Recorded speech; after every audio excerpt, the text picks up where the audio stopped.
খেয়াল করে দেখবেন, কিছু মানুষ এমন রয়েছে যারা মানে মাঝে মধ্যেই বলে যে মানুষের ক্রয় ক্ষমতা কমে যাচ্ছে, মানে ভারতীয়দের ক্রয় ক্ষমতা নাকি একেবারে হ্রাস পেয়ে যাচ্ছে, আগে আরো ভালো ছিল।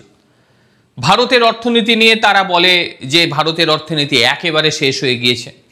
মোদ্দা কথা, তাদের বক্তব্য ভারত নাকি দরিদ্র থেকে দরিদ্রতম জায়গায় পৌঁছে যাচ্ছে। এরকম মানুষ আপনারা দেখেছেন, সেটা রাজনৈতিক নেতা হতে পারে, সেটা সাধারণ মানুষ হতে পারে, চায়ের দোকান থেকে শুরু করে আপনার পরিচিত পরিজন অনেকেই হতে পারে, এটা আপনারা খেয়াল করে দেখেছেন। আর আজকের যে ভিডিওটা করছি সেই ভিডিওটা তাদের মুখে রীতিমতো ছুঁড়ে মারবেন, তাহলেই তারা বুঝতে পারবেন যে দেশের মধ্যে থেকে দেশের বিরুদ্ধে কথা বলাটা কত বড় অপরাধ, আর বাস্তবটা না জেনে কথা বলাটা কত বড় মূর্খামি। নমস্কার, আমি শান্তনু, এনটিভি ডাব্লিউবিতে আপনাদের সকলকে স্বাগত জানাচ্ছি।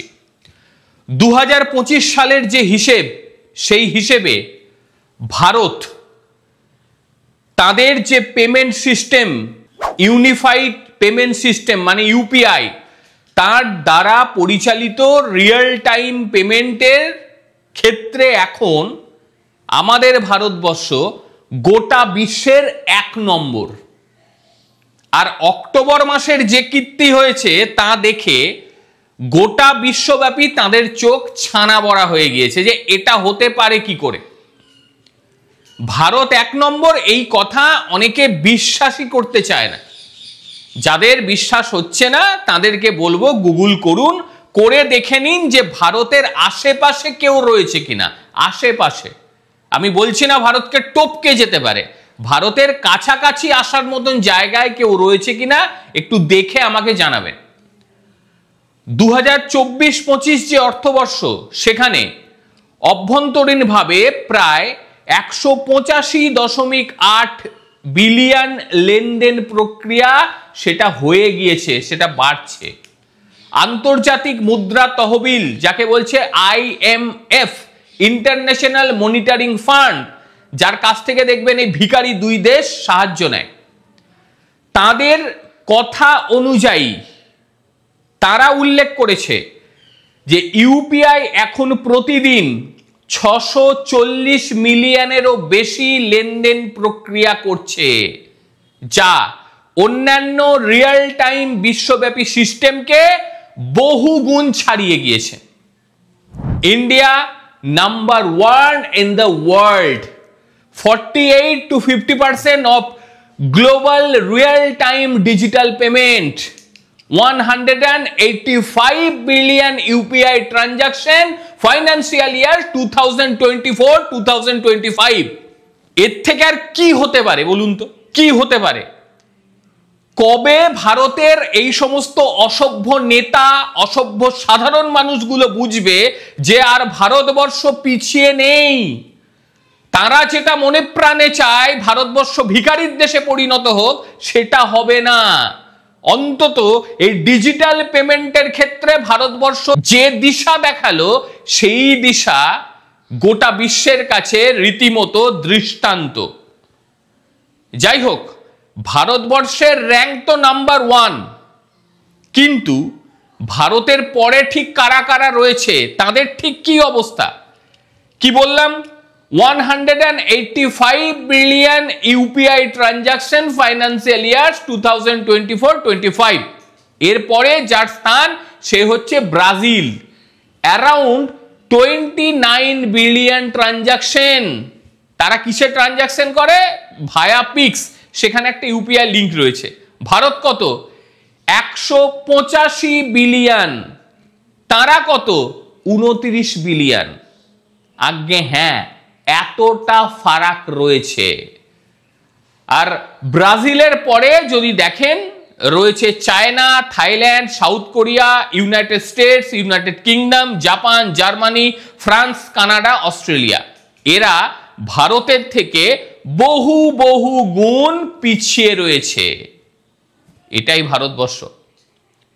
এবার অনেকে হয়তো বলবেন যে আপনার কথাই আমি শুনবো কেন? বাস্তব কথা, আমি কে, কোন হরিদাস পাল যে আমার কথা শুনবে?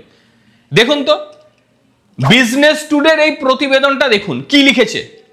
Diwali lights up, UPI records 1.02 lakh crore transaction আমিড festive forward, lower GST rate. বোঝা গেল তো জিএসটিটা কমানোর ফলে ভারতবর্ষ ঠিক কি করে ফেলেছে। দীপাবলির কেনাকাটায় হিরো হয়ে গিয়েছে ইউপিআই। অক্টোবরেই, অর্থাৎ যে মাসটায় আমরা রয়েছি, এই অক্টোবরেই 94,000 কোটি টাকার লেনদেন ছুঁতে চলেছে, যেটা সর্বকালের রেকর্ড। এই মাসে লেনদেনের গাড়ি এতটাই শক্তিশালী যে বিশেষজ্ঞরা মনে করছে অক্টোবরের ফলাফল সর্বকালের রেকর্ডকে ভেঙে দিতে পারে। সেপ্টেম্বরের তুলনায় 13% পৌঁছেছে 94,000 কোটি টাকা। দেশ জুড়ে ডিজিটাল লেনদেন প্রায় 85% হয়, আমাদের ভারতে অবশ্য 85% হয় ইউপিআই দিয়ে। দীপাবলির একদিন আগে, গড় শুনুন, দীপাবলির ঠিক একদিন আগে মাত্র ইউপিআইতে 740 মিলিয়ন লেনদেন হয়েছে। দীপাবলির একদিন আগে ভাবতে পারে অন্য কোনো দেশ ভারতের ক্রয় ক্ষমতা নেই? অক্টোবর মাসে দৈনিক লেনদেনের সংখ্যা নতুন রেকর্ড করেছে। আর এই চলতি মাসে ইউপিআই 1 লক্ষ কোটি টাকার দৈনিক লেনদেন কবার ছাড়িয়েছে শুনবেন? 6 বার, যেটা সেপ্টেম্বরের তুলনায় দ্বিগুণ। এরপরেও বলবেন ভারত মৃত অর্থনীতি। এ মাসের লেনদেনের গতি এতটাই শক্তিশালী যে বিশেষজ্ঞরা মনে করছে যে অক্টোবরের ফলাফল সর্বকালের রেকর্ডকে রীতিমতো ভেঙে ফেলবে। বর্তমানের অগ্রগতি অনুযায়ী মাসিক লেনদেনের মান ইউপিআই দিওয়ালি ট্রানজাকশন প্রথমবারের মতো 28 লক্ষ কোটি টাকা ছাড়াতে পারে, যা আগে 25 লক্ষ কোটি টাকার নতুন রেকর্ডকে ভাঙবে। জিএসটি হারে ব্যাপক হারে ছাড় এবং তারপরই mobile banking, QR code payment, সব মিলিয়ে ডিজিটাল পেমেন্ট এ মাসে অভূতপূর্ব বৃদ্ধি পেয়ে গিয়েছে।